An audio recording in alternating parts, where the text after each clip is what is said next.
hey, we're going to put this disinfectant onto our bodies, or specifically in this case for women, into our bodies.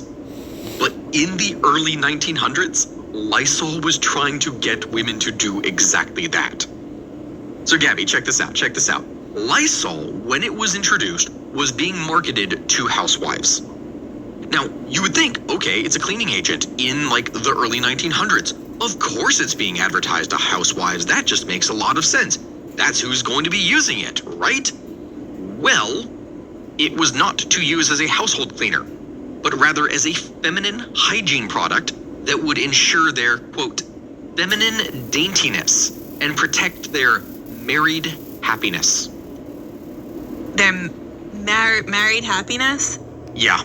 See, rather than using it as a common cleaning agent like what we know today, early 1900s Lysol was advertised as a type of douche that women would squirt up their vaginas in order to kill germs that cause odors and entice their husbands who are disturbed by their foul-smelling vaginas to come back to them.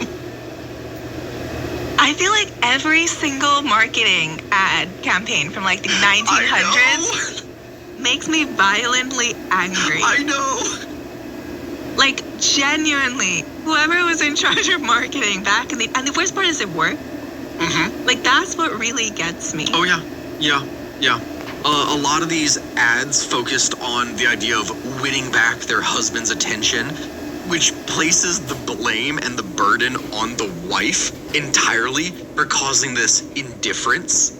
Which is like, okay, if you just don't bathe or something, if you don't wash or take care of yourself, I understand to a degree, because it's a whole thing for like basic upkeep of a person.